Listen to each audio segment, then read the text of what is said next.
I mean, it's the great Michelangelo himself who made it. Hello, I'm Mirta, your official tour guide in Rome. This is the modest facade of the church San Pietro in Vincoli, St. Peter in the Chain, and I want to mention 5 good reasons to visit it.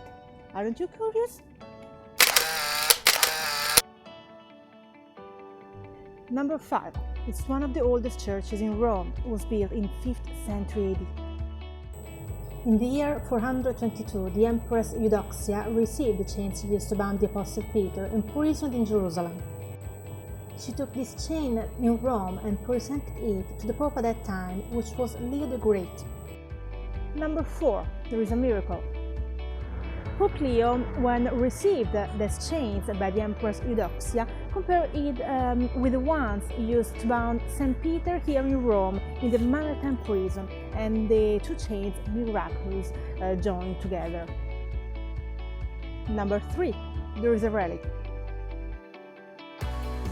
This chain became an important relic, and this church was built to house and display it. Just to give you an idea of the importance of this church, here in Rome, only 2 churches are dedicated to St. Peter. This one, St. Peter in the Chain, and St. Peter Basilica in the Vatican, which technically is in Rome.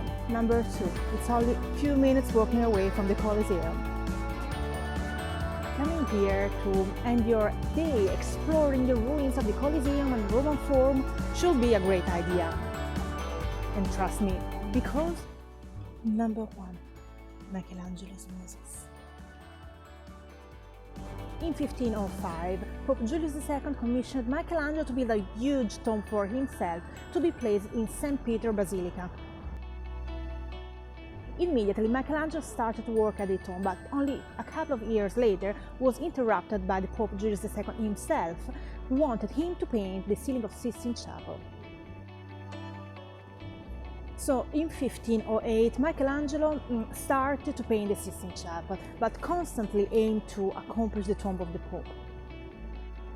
Only a few months after the completion of the Sistine Chapel, Pope Julius II died, and he didn't have the incredible tomb he wanted for himself, a sort of pyramid on 3 levels decorated with 40 statues.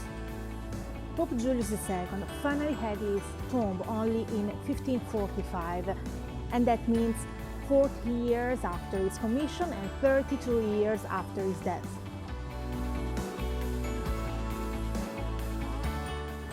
And not in St. Peter Basilica as he wanted, but in another St. Peter church, here in St. Peter in the Chain.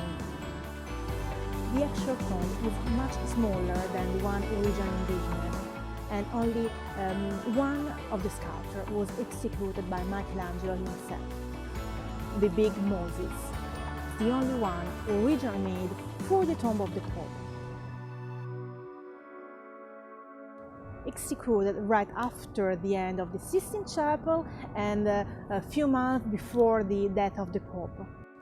Michelangelo was used to refer to this work as the tragedy of the tomb, and actually you can imagine why. But this will be the topic of another video.